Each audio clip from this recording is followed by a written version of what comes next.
ವೀಕ್ಷಕರೇ, ನಮ್ಮ ಚಳ್ಳಕೆರೆ ಟಿವಿಗೆ ಸ್ವಾಗತ. ಇಂದಿನ ಪ್ರಮುಖ ಸುದ್ದಿ.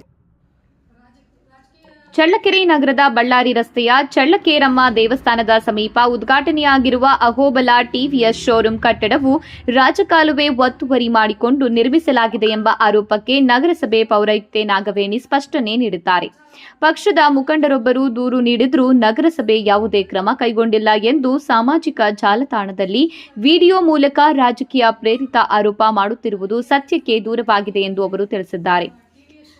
ದೂರು ಸ್ವೀಕರಿಸಿದ ತಕ್ಷಣವೇ ಶೋರೂಂ ನಿರ್ಮಿಸಿರುವ ಸ್ಥಳದಲ್ಲಿ ರಾಜಕಾಲುವೆ ಒತ್ತುವರಿಯಾಗಿದೆಯೇ ಎಂಬುದರ ಕುರಿತು ತಾಲೂಕು ಕಚೇರಿಯಿಂದ ಅಗತ್ಯ ಮಾಹಿತಿ ಹಾಗೂ ದಾಖಲೆಗಳನ್ನು ಕೇಳಲಾಗಿದೆ. ಈಗಾಗಲೇ ಕಟ್ಟಡ ಮಾಲೀಕರಿಗೂ ನೋಟಿಸ್ ಜಾರಿ ಮಾಡಲಾಗಿದೆ ಎಂದು ಹೇಳಿದ್ದಾರೆ. ತಾಲೂಕು ಕಚೇರಿಯಿಂದ ದಾಖಲೆಗಳು ಬಂದ ಬಳಿಕ ಕಟ್ಟಡ ನಿರ್ಮಾಣದಲ್ಲಿ ಕಾನೂನು ಉಲ್ಲಂಘನೆಯಾಗಿರುವುದು ಕಂಡುಬಂದರೆ ನಿಯಮಾನುಸಾರ ಕಾನೂನು ಕ್ರಮ ಕೈಗೊಳ್ಳಲಾಗುವುದು ಎಂದು ಪೌರಾಯುಕ್ತೆ ನಾಗವೇಣಿ ಸ್ಪಷ್ಟಪಡಿಸಿದ್ದಾರೆ. ಅದೇ ರೀತಿ ನಗರಸಭೆಯ ಶಿಥಿಲಾವಸ್ಥೆಯಲ್ಲಿರುವ ವಾಣಿಜ್ಯ ಮಳಿಗೆಗಳನ್ನು ತೆರವುಗೊಳಿಸುವ ವಿಚಾರದಲ್ಲಿಯೂ ಯಾವುದೇ ಕಾನೂನು ನಿಯಮ ಉಲ್ಲಂಘನೆಯಾಗಿಲ್ಲ, ನಿಯಮಾನುಸಾರವೇ ಕ್ರಮ ಕೈಗೊಳ್ಳಲಾಗುತ್ತಿದೆ ಎಂದು ತಿಳಿಸಿದ್ದಾರೆ. ಶುಕ್ರವಾರ ನಗರಸಭೆ ಕಚೇರಿಯಲ್ಲಿ ಸುದ್ದಿಗಾರರೊಂದಿಗೆ ಮಾತನಾಡಿದ ಅವರು, ಸಾಮಾಜಿಕ ಜಾಲತಾಣದಲ್ಲಿ ಮಾಡಲಾಗುತ್ತಿರುವ ಆರೋಪಗಳು ಸತ್ಯಕ್ಕೆ ದೂರವಾಗಿದ್ದು, ದಾಖಲೆಗಳ ಪರಿಶೀಲನೆ ಬಳಿಕವೇ ಅಂತಿಮ ನಿರ್ಧಾರ ಕೈಗೊಳ್ಳಲಾಗುವುದು ಎಂದು ಸ್ಪಷ್ಟಪಡಿಸಿದ್ದಾರೆ. ರಾಜಕೀಯ ಪಕ್ಷದ ಮುಖಂಡ ಅಂತ ಹೇಳಿಕೊಂಡು ಒಬ್ಬ ಸಾರ್ವಜನಿಕ ಸಾಮಾಜಿಕ ಜಾಲತಾಣದಲ್ಲಿ ಕೆಲವೊಂದು ವಿಚಾರಗಳನ್ನು, ಅನಗತ್ಯವಾಗಿರುವಂಥ ವಿಚಾರಗಳನ್ನು ಮತ್ತು ಸತ್ಯಕ್ಕೆ ದೂರವಾಗಿರುವಂಥ ವಿಚಾರಗಳನ್ನು ಪ್ರಚಾರ ಮಾಡ್ತಾ ಇದ್ದಾರೆ. ಈ ವಿಷಯವಾಗಿ ನಮ್ಮ ನಗರಸಭೆ ವತಿಯಿಂದ ನಾವೇನು ಕ್ರಮವನ್ನು ತಗೊಂಡಿದ್ದೀವಿ ಅನ್ನೋದಕ್ಕೆ ಸ್ಪಷ್ಟೀಕರಣ ನೀಡಬೇಕು ಅಂತೇಳಿ ನಾನು ಇವತ್ತು ತಮ್ಮನ್ನು ಕರೆದಿದ್ದೀನಿ. ಅದಕ್ಕೆ ಸಂಬಂಧಪಟ್ಟಂಗೆ ಈಗಾಗಲೇ ನಾವು TVS ಶೋರೂಮ್ ಬಗ್ಗೆ ಒಂದು ದೂರು ಸ್ವೀಕೃತ ಆಗಿದೆ. ಆ ದೂರಿನ ಬಗ್ಗೆ ನಾನು ಸಂಬಂಧಪಟ್ಟ ಇಲಾಖೆಯವರಿಗೆ ಪತ್ರ ರವಾನೆ ಮಾಡಿದ್ದೀನಿ.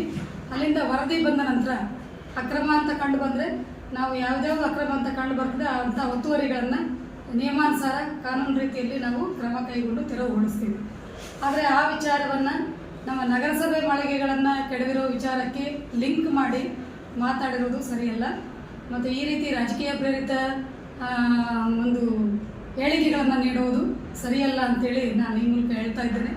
ಅದೇ ರೀತಿ ಇಲ್ಲಿ ನಮ್ಮ ನಗರಸಭೆ ಮಾಳಿಗೆಗಳಿಗೆ ಸಂಬಂಧಪಟ್ಟಂತೆ ಭಾಳಷ್ಟು ವರ್ಷಗಳಿಂದ ನ್ಯಾಯಾಲಯದಲ್ಲಿ ಪ್ರಕರಣಗಳಿದ್ದು ನಿಜ. ಅದೇ ರೀತಿ ಫೆಬ್ರವರಿ 2025ಕ್ಕೆ ಮಾನ್ಯ ಘನ ನ್ಯಾಯಾಲಯ ಒಂದು ಆದೇಶ ಮಾಡುತ್ತೆ, ನಗರಸಭೆಯವರು ನಿಮ್ಮ ಕಾನೂನು ರೀತಿ ಕ್ರಮ ತಗೊಳ್ರಿ, ಮತ್ತು ಅವರಿಗೆಲ್ಲ ಕರೆದು ಹಿಯರಿಂಗ್ ಮಾಡಬೇಕು, ಅವ್ರಿಗೊಂದು ಅಪರ್ಚುನಿಟಿ ಕೊಡ್ರಿ ಅಂತೇಳಿ ಒಂದು ಆದೇಶ ಮಾಡುತ್ತೆ. ಆ ಆದೇಶದ ಪ್ರಕಾರ ನಾನು ಅವ್ರನ್ನೆಲ್ಲ ಕರೆದು ಹಿಯರಿಂಗ್ ಮಾಡಿ ಅವರಿಗೆ ಒಂದು ಆದೇಶವನ್ನು ಹೊರಡಿಸ್ತೀನಿ, ಇವೆಲ್ಲ ಖಾಲಿ ಮಾಡಬೇಕು ಅಂತೇಳಿ.